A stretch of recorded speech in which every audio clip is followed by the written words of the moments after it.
Hello and a huge welcome to STEMFest in space, which is where I am now on planet Earth.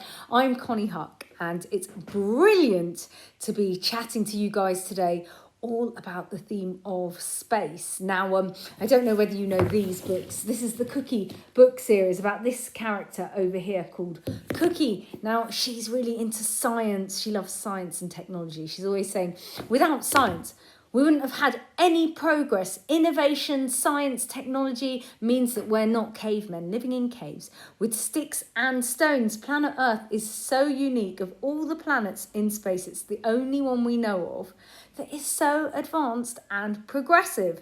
Now, in book one, Cookie and the Most Annoying Boy in the World, there's a big science competition at her school, and Cookie enters and she makes her very, very own solar system. Now, the solar system is, of course, the planets that are in our in orbit around our sun. And a really good way, I'm going to tell you a really good method to remember how to name the planets in order. It's in this book, if I could only find it.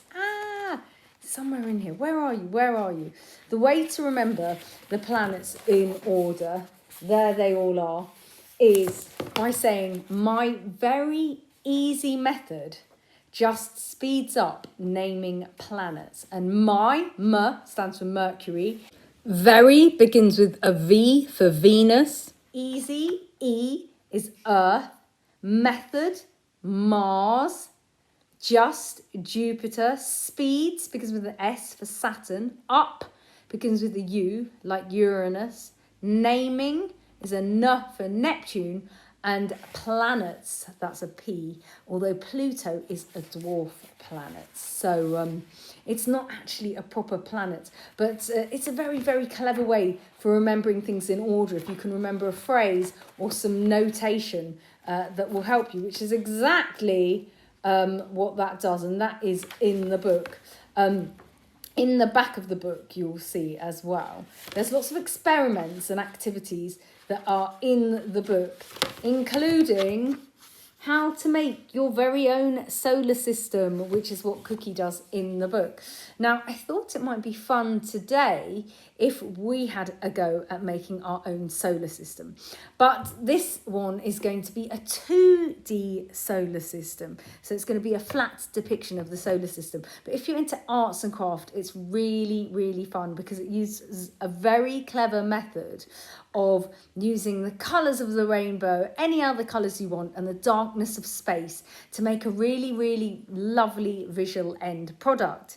Now then, for this, you also will need objects that you can find in and around the house. And the beauty of this solar system that we're making is it's going to be a poster that you can put on your wall, but it shows the planets to scale, which means it shows the planets in their relative sizes.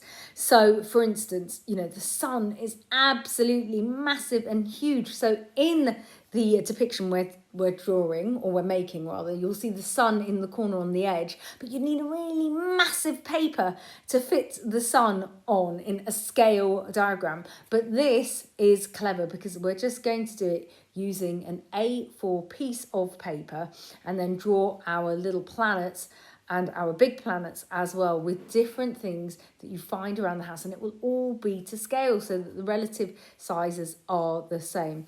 So I do hope that you'll enjoy making this along with me, and if you get the Cookie book as well, that you'll enjoy making an actual 3D solar system along with Cookie, and there's loads of other things that you can try out in there. So now, without any further ado, it's time for me to hand over to me to show you how to make your very own 2-scale solar system.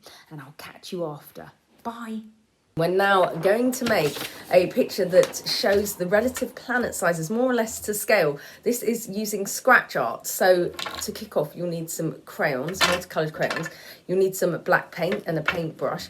And then we need our planet sizes. So we need a 7 centimetre circle to draw our biggest planet. Then the next one, and the bean can will work really well for that, or any tin can to draw around.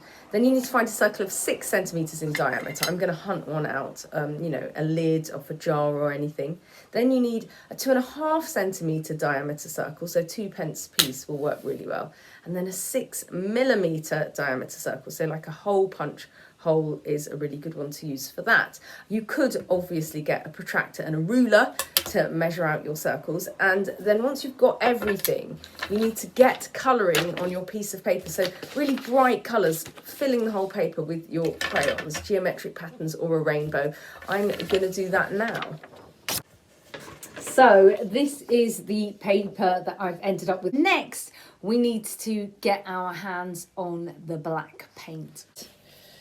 And just put a little squidge of black paint, which I'm gonna mix in to, gonna mix my black paint in with a dash of soap. And this helps it come off easier when we're scraping off the coat of paint that we're gonna put on top of here when we draw our planets. So I'm gonna get painting over this, and then there we go, just paint all over. I've just got a big paintbrush for speed and ease, but take your time with it, and then paint over all of your colours till your whole piece of paper is black like space. Okay, I will keep going with this and then get back to you. So here we have my page painted in black, and the paint has dried now. So we are ready to draw. You could draw whatever you want on here. You just need something that can act like a stylus. I'm using the end of a paintbrush. But it's cool, I think, because it's black and it looks like space, to put our relative planet sizes on. We're going to start by drawing the furthest planet away from the sun, which is Neptune. And so Neptune is roughly going to be the size of a 2 pence coin, because this is more or less to scale. And if you don't have a 2 pence coin, we're looking for a diameter of about 2.5 centimetres, which is what a 2 pence coin is. So there we go, that is Neptune. A bit further in, you're going to draw Uranus, which is another 2 pence coin, because they're both pretty similar sizes. There we go.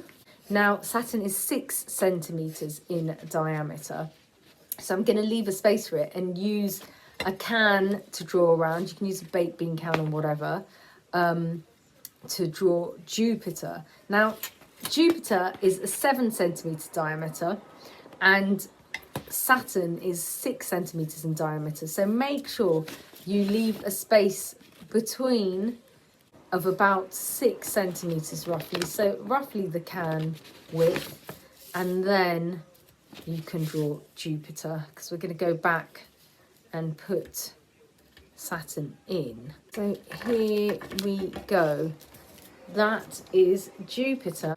Jar lids are a good one, or container lids. So this one has a 6 centimetre diameter, so I'm going to slot it in between my Jupiter and my Uranus.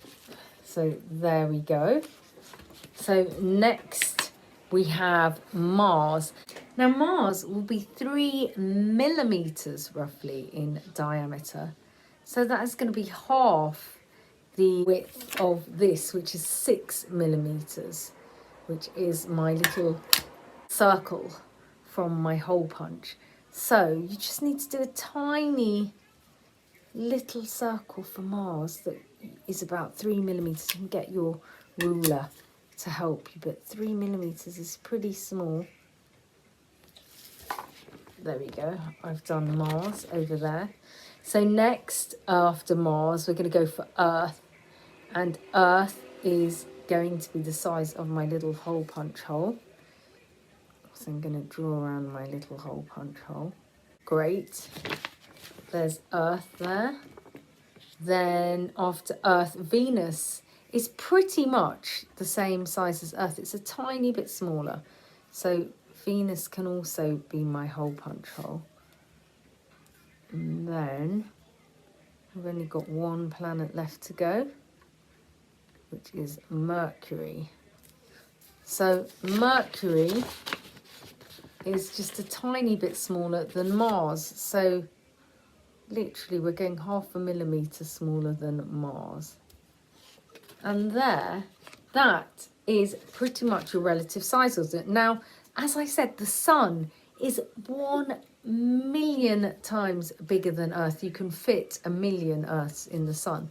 So you could draw the very edge of the sun just in the corner, just to show that that's where the sun is. And it's fun just scratching out the colours. And then once you've got your little planets in place, you can label them and draw different orbits or stars, put a title in and go to town making your chart funky. So there we've got the sun and we've got all the other planets. So I'm going to draw in my orbits and jazz this up and show you what I come up with. So here you can see I have finished my planet sizes diagram, and you can see I've put the scale on there because 1 millimetre is 2,000 kilometres. So for instance, our Jupiter has a diameter of 70 millimetres, but in real life the diameter is 140,000 kilometres. So all you need to do is follow those measurements that I gave, then you will have a more or less to scale planet diagram. But if you want to, you could just do scratch art and draw a lovely picture to put on your wall instead. It's super cool and super fun, so why not have a go? So there you have it. Hope you'll have fun making your solar systems that are to scale. This is the solar system that Cookie makes, and as you can see, the planets are no way near to scale, and nor is the sun. So there's a really huge differential, and it tells us a lot about the planets, their size. For instance, you know, whether they're gas or whether they're solid, how hot they are, you know, what they're made of. Also in the book, actually, Cookie puts some facts about space called star facts into her solar system because she writes them in star shape. So I'm going to read you some star facts now. Did you know Mars has the biggest volcano we know of and the biggest valley? Venus has such big winds, they can be faster than the planet's rotation. How weird is that? Saturn has 62 moons. Spacecraft have visited every single planet. Mercury is shrinking, getting smaller and smaller. Neptune gives off more heat than it gets from the sun. And Mars has methane on it. And do you know what methane gas is also in? Farts. Yep, that's absolutely right. And then the last fact is Miranda is one of Uranus's moons. And Miranda is a rather battered moon. Lots and lots of craters. So there we go. Cookie's solar system. Now in book 2, so the first one's all based around sort of science and facts and knowledge, we're concentrating on saving our planet, the coolest of the planets in our solar system. And it's so important that we do this, and we have to learn to look after our environment, lower our carbon footprint, use single-use plastic, and do all the things that will help us live sustainably and keep replenishing our planet and its resources rather than just using them up, because we don't want them to run out. That would be horrible. Our population is growing, and as time progresses, we're using more and more stuff on planet Earth and making more and more stuff and having more factory processes and, you know, burning fossil fuels, and we need to make sure that planet Earth is here to stay forever. And so Cookie's holding a sign in book 2 which says, "Save the planet." And this book also has loads and loads of fun activities that you can do in the back, in the appendix. So book 1, Science and the Planets, an overview. Book 2, Saving Our Own Planet Earth, which is very, very timely. Now, with the situation we've been having with coronavirus and people being locked down and lots of parents and carers won't be going to work at the moment. They'll be at home or they'll be working from home. People will be driving in their cars a lot less. There'll be a lot less planes flying in the sky at the moment. A lot less shopping and consumption of material goods. That all is helping in some way, even though we don't like coronavirus and it's not good at all, to help save our planet. But if you get this book, you can see other ways in which we can preserve planet Earth and make sure that it remains the coolest planet in space and the coolest planet in our solar system. I mean, that would be brilliant. How good would it be if humans survived for years and years and years to come? And I'm afraid that is about it from me. But before I go, I thought it might be nice to read you a bit from Cookie Back Book 2. So once again, I'm going to hand over to myself. See ya. Chapter 1, A Spanner in the Works. Ugh, typical. Something always has to go wrong, doesn't it? And everything had been going so well since the beginning of the school year and the whole Jake thing. I mean, not getting on with Jake just seems like a blip now. It's weird to think how much I hated Jake at the beginning of the school term. Crazy weird. It's like that Jake was a different person from this Jake. It's so easy to judge a book by its cover. Now I've got to know him properly, he's great and nothing like I thought back in those days. Me and Jake are like a little gang now. Hard to believe, because I've never been in a gang before, and also because I never thought anyone could come between me and Keziah. We've practically been joined at the hip for the last 2 years. Before Keziah, I'd always been a bit of a loner. Mum says that even when I was little at playgroup, all the other kids loved taking part in the group activities, singing nursery rhymes, doing all the actions and joining in with story time, whereas I'd always be doing my own thing at the back of the class. That's harder to do these days at school, considering I sit right near the front. Actually, school is quite good at the moment. Our head teacher, Mrs. D'Souza, is into science in a big way, so she's got us all interested in climate change and saving the planet, which personally I am all for because it's where I live. I watched this documentary the other day and it showed how harmful plastics can be. Get this, every day approximately 8 million pieces of plastic pollution find their way into the sea. 8 million! That's more plastic in the sea than there are people in Scotland. Unbelievable. So since then, I've been making the whole family ditch single-use plastic, start recycling, and generally be more environmentally friendly. Keziah and Jake are both down with the whole eco-friendly thing too. Can you believe that a 1.5 degree rise into average temperature will have an irreversible effect on our planet? Loads of different species would be wiped out. And it would be no good for us humans either. The sea levels would rise, land would be lost, and millions of people would be made homeless, all because of 1.5 degrees. How crazy. It sounds like nothing. We try to be eco-friendly in everything we do now. Keziah even cycled to mine today. Since she got her new bike, her dad's let her cycle over on her own at weekends, which is so good. It's like being an independent grown-up. We can practically spend all of Saturday and Sunday together. Bliss. Thank goodness bikes don't have carbon emissions like cars do. Ruby, my middle sister, has a friend whose dad owns an electric car, which is also really good, as it doesn't use any petrol and just runs on electricity instead. You plug it into charge as though it's a mobile phone or tablet. How funny is that? Ruby says it glides along without making any noise, and often people don't hear it coming. In the future, all cars will be electric. They'll have to start making a special noise, or there'll be lots of squashed cats on the road. Anyhow, me and Keziah are sitting in the garden discussing what I should do for my upcoming birthday, when who should jump over the fence but Bluey, the cat I share with Jake. She's probably getting out of the way of the lawnmower. We can hear Jake cutting the grass next door. His parents pay him to do it, and at quite a good rate too. He gets £10 for the back lawn and £5 for the front, which is way smaller. If you were going on price per area, he gets a much better deal on the front lawn, as it's probably a tenth of the size of the back. My parents don't pay me to do anything. I'm just expected to do it all for free. Slave labour, if you ask me. After Jake is finished, we all end up sitting in his back garden making friendship chains with the freshly cut buttercups and daisies.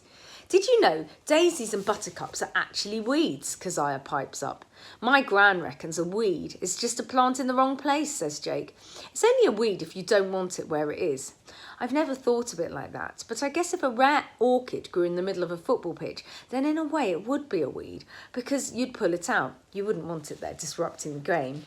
My gran says you can tell if people like butter by holding a buttercup under their chin and seeing if it shines yellow, adds Keziah.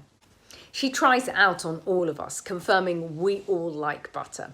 I can't really add anything to the what our grannies say about buttercups and weeds conversation, as my nanny lives in Bangladesh, and buttercups and daisies don't even grow there. At least I don't think they do.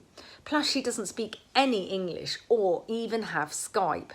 My mum gets long letters from her every now and then, but I have no idea of her views on daisies and buttercups, or what is and isn't a weed for that matter. I could always add my own views to this conversation, though. The buttercup test is rubbish, I declare. They stare at me, so I have to back it up. It makes it seem like everyone likes butter, but surely not everyone in the whole world can, I continue. What about people with a dairy intolerance? I did actually once Google why buttercups are so shiny. I pretty much Google everything these days, a habit I've got from Ruby, who often says man's best friend is Google. Buttercups are so shiny because they're trying to attract insects from a huge distance to pollinate them, I explain to Jake and Keziah. After I say it, I instantly realise how square I sound. It's like I just swallowed a textbook. Luckily, it seems to impress Keziah and even Jake, who remarks, with knowledge like that, you should go on popular TV quiz show Brainbusters. We all laugh. It's starting to get dark outside and Keziah suggests we go in. Keziah has been scared of the dark ever since I can remember. She still sleeps with a nightlight on, whereas I need pitch black darkness to sleep. The first time I stayed over at Keziah's, I couldn't sleep all night because of her annoying nightlight. I can remember watching her Winnie the Pooh alarm clock and counting down the hours till morning. I've got used to sleeping at hers since then. Nah, let's stay out longer, says Jake. You've got to conquer your fears face on. Bet you wouldn't think that if you were scared of something, I say. Nothing scares me, replies Jake defiantly. Everyone's scared of something, says Keziah. Please, can we go in now? After some protesting by Jake that his room is too messy for visitors and that the beautiful outdoors should be appreciated at night, he finally relents and we go inside. We sneak past his mum, who's watching a crime drama, and head up to his bedroom. Jake's mum can talk for England, and because she's never met Keziah before, if we had bumped into her, it would have been a good 2 hours before we got away. As we head to Jake's room, I notice a load of half-packed suitcases in his parents' bedroom.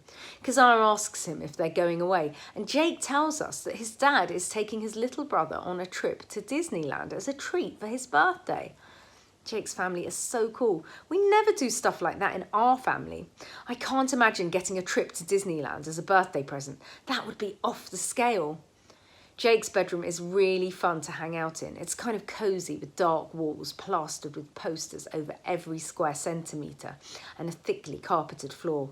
There's loads of gadgets and gizmos too. Jake is currently into Aliana Tiny. He has all her music and can do all the dance moves from all her videos. Jake is a really good dancer. Me and Keziah are both rubbish. Unlike most kids our age, we're not really into Aliana Tiny.